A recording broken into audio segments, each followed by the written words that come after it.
on abaisse le micro et on évoque tous ensemble les rumeurs. Parce que aïe, oh là là, le début était pas mal, il n'était pas parfait. Mais disons que j'avais réussi déjà à baisser le micro sans le faire grincer, et ça c'est compliqué. Mais il a fallu que je fasse du fourche-langue. Quoi qu'il en soit, je suis très content de te retrouver aujourd'hui pour parler de Marvel, pour parler de certaines rumeurs. Et voilà, mais c'est quoi le problème? À chaque fois je fais tomber un truc. Cette vidéo commence très mal, mais on va tout de même la continuer, tout simplement. Je suis très content donc de vous retrouver aujourd'hui pour une nouvelle vidéo, parce que oui, nous allons évoquer tous ensemble les rumeurs lancées par Daniel RPK. Alors sachez qu'on va parler en soi de Nova, de l'après Agatha, et, si je ne dis pas de bêtises, de l'après 4 Fantastique. D'accord ? Sachant que dans son Patreon, en tout cas dans l'article du Patreon de Daniel RPK, il y avait une plus grosse partie sur Captain America qu'on a déjà évoqué en vidéo. Voilà, je tiens à le préciser, n'hésitez pas à aller voir la vidéo en question qui s'appelle, vous le savez, énorme spoiler ou énorme rumeur, je ne sais même plus comment ça s'appelle, sur Captain America 4. N'hésitez pas à aller la voir si vous en avez envie, il n'y a aucune obligation, je tiens à le préciser. Donc, sachez qu'on va parler, en vrai on va y aller de manière, pas de manière chronologique, pas dans le sens où lui il a écrit, mais plus, on va dire crescendo, en mettant le truc le plus stylé à la fin, d'accord ? Et on va commencer tout de suite avec Nova, parce que oui, c'est le moins stylé, et c'est tout simplement pour préciser que oui, le projet avance bel et bien. Pour rappel, Kevin Feige, il y a de cela maintenant quelques mois, je crois que c'était en 2024, eh bien il avait confirmé dans un podcast qu'il y avait plusieurs projets qui n'ont pas encore été annoncés mais qui sont en préparation, en développement ou qui ont fini leur tournage. Et ça c'est fou quand même, parce qu'ils ne sont même pas annoncés et ils ont déjà fini de tourner. Pour Nova, on sait que la série arrive supposément dans 2 ou 3 ans, donc soit en 2026, soit en 2027, et là actuellement Daniel RPK nous précise qu'il y a un showrunner qui est chercher, en gros. Sachant que si on se focalise par rapport à d'autres programmes qui ont eux-mêmes récupéré des showrunners il n'y a pas si longtemps, parce que la recherche était récente, eh bien on peut se dire que oui, ce projet peut sortir en 2026-2027, dans le sens où en gros Vision Quest, donc la série sur Vision, qui est censée sortir selon The Hollywood Reporter ou Deadline en 2026, eh bien ce projet sur Vision a eu un showrunner là il y a de cela quelques semaines, sachant qu'on sait que ça sort en 2026, là si on va dans un ordre pour le coup chronologique, si quelques semaines plus tard, après avoir trouvé un showrunner pour une série qui sort en 2026, si on en cherche un maintenant pour une série qui supposément sortira juste après, on sera oui aux alentours de fin 2026, début 2027. Je tiens à le préciser, sachant que sur Nova, alors bon en vrai je peux vous le dire ici parce que ce n'est qu'une rumeur encore une fois, ça ne veut pas dire que cela arrivera, mais a priori Xolo Maridueña, qui interprète Blue Beetle, aurait été casté dans la série. Alors encore une fois ça sort d'une rumeur, on va attendre un petit peu, mais c'est quelque chose qui pourrait arriver. Alors est-ce qu'il jouera Richard Rider ? En vrai c'est possible, mais a priori oui il serait prévu, sachant que il aurait un grand rôle du côté de DC en jouant Blue Beetle, et supposément un grand rôle à en devenir également du côté de Marvel en jouant un des Nova Corp. On verra, encore une fois que cela sortira, sachant qu'on sait aussi que la série Nova devrait être une série qui s'établit sur plusieurs saisons, un petit peu à la manière de Loki, voire plus. Et ça va dans la continuité de ce qu'avaient dévoilé certains gros médias sur ce que voulait faire Marvel maintenant, de faire moins de projets one-shot et de faire quelque chose qui dure. Donc avec une série de 2 à 3, 4 saisons, un petit peu comme ce qu'ils veulent supposément faire avec Hawkeye ou encore Miss Marvel. Donc on verra comment tout cela se développe par la suite, mais donc oui, un showrunner est actuellement en train d'être cherché et supposément aurait été trouvé. Donc, on n'a pas encore le nom de la personne qui aurait fuité, mais cela ne saurait tarder, et dès qu'on le sait, en tout cas dès qu'on le sait, dès que Daniel RPK le sait, ou une rumeur, ou un média fiable le partage, on sera là sur la chaîne afin de vous relayer également à notre manière l'information. À notre manière. Je suis tout seul.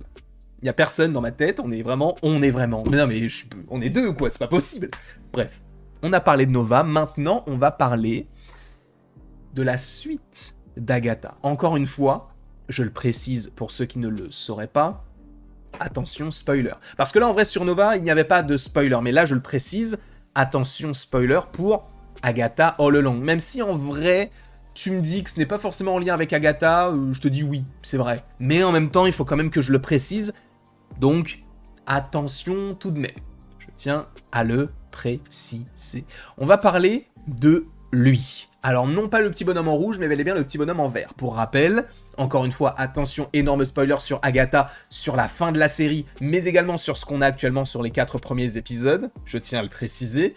Mais donc on a Billy et Tommy Maximoff qu'on avait déjà vu dans WandaVision. Pour rappel, normalement, donc Joe Locke qui interprète l'adolescent dans Agatha serait bel et bien Billy Maximoff. Cependant, ils sont deux, il y a des jumeaux, et si on te dit ça, ça veut dire que oui, il va supposément y avoir à un moment donné les Young Avengers.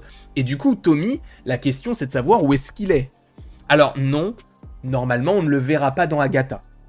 Mais a priori, selon Daniel RPK, en tout cas lui il en est sûr à 100% par rapport à ce qu'il a entendu, mais la suite d'Agatha, d'une certaine manière, devrait nous mener vers la recherche de Tommy. D'une certaine manière, on ne sait pas si ce sera une série ou un special uniquement sur lui, ou si ce sera une série dans laquelle on pourrait la voir et il y aura une quête annexe pour aller vers ce personnage de Tommy, qui, je vous le rappelle, est Speed, celui qui court vite, aussi vite donc que Quicksilver du côté des comics. Donc, qu'en est-il ? J'ai une petite théorie par rapport à ça. Alors ce n'est pas précisé, on ne sait pas dans quel programme on verra Tommy, mais oui, a priori, après Agatha, on va chercher Tommy, sachant qu'on aura déjà bel et bien le personnage de Billy, donc ça nous tease le fait que oui, il va chercher son jumeau, mais a priori, moi je pense que Tommy, on peut le voir là-dedans, dans Vision Quest. Je vous rappelle que dans Vision Quest, on va avoir Vision qui va se développer, qui va avoir une famille, qui va avoir Vive et l'autre, je sais plus comment il s'appelle, son garçon, mais bref, il va avoir un garçon et une fille, et il va avoir sa famille. Tranquille. On le sait, il n'y a pas de souci. Cependant, il est possible que Speed, lui, il ait eu une trajectoire un petit peu similaire à celle de Billy et qu'il soit allé dans le corps de quelqu'un d'autre aussi, et que boum, il ait à nouveau ses pouvoirs et qu'il cherche lui Vision. Parce qu'il ne trouve pas sa mère, il ne trouve pas son frère, donc il se dit, on va chercher Vision. Vision, en plus de ça, bon bah c'est une intelligence artificielle, peut-être qu'on peut essayer de le retrouver d'une manière un petit peu particulière, on ne sait pas. En tout cas, je pense qu'il est possible que Tommy, on puisse le découvrir dans la série Vision Quest. Et cela irait dans le sens de WandaVision à 2 spin-offs, ou Agatha All Along et Vision Quest, et dans chacun des spin-offs, on découvre un nouveau jumeau. Sachant qu'il y a des rumeurs aussi assez fiables qui disent que WandaVision aurait encore 2 autres spin-offs après Vision Quest et après Agatha. Sachant, je pense qu'il y en aura un sur Jimmy Woo. Mais bon, c'est pas forcément le plus gros projet que j'attends, je vais pas vous mentir, mais c'est une possibilité. Donc, en tout cas, je pense que Tommy, on va le voir dans la série Vision Quest. Et le dernier sujet de la vidéo, c'est un sujet bien particulier puisqu'il s'agit d'une connexion donc avec les 4 Fantastiques et notamment par rapport à Shalla-Bal. Shalla-Bal, c'est la surfeuse d'argent qui sera bel et bien dans le film des 4 Fantastiques et sachez que selon Daniel RPK et selon pas mal de rumeurs, il y a bel et bien un projet en préparation sur le personnage. Alors on ne sait pas si ce sera un film, une série, un special ou un spotlight, on n'en sait strictement rien pour l'instant, mais en tout cas, le projet est développé non pas par n'importe qui, mais bel et bien par lui. Lui, qui c'est Matt Shakman. Matt Shakman qui réalise WandaVision, qui réalise Les 4 Fantastiques, et justement, qui normalement devrait devenir le producteur de la série, ou du special, ou du film sur la surfeuse d'argent. On verra comment ça évoluera, mais oui, Matt Shakman devrait être le producteur. Voilà ce que l'on sait par rapport à ce que nous a proposé Daniel RPK sur son Patreon. Je ne sais pas ce que vous en pensez, n'hésitez pas à me le dire dans les commentaires, n'hésitez pas non plus à aimer, à partager et à vous abonner si ce n'est pas déjà le cas. Et après tout ceci, il ne me reste plus qu'à vous dire à la prochaine, pour la prochaine. Et encore une fois, merci beaucoup à vous, c'était évidemment, comme vous le savez, extrêmement sympathique, prolifique et tous les rimes en hic, bref, un pur plaisir.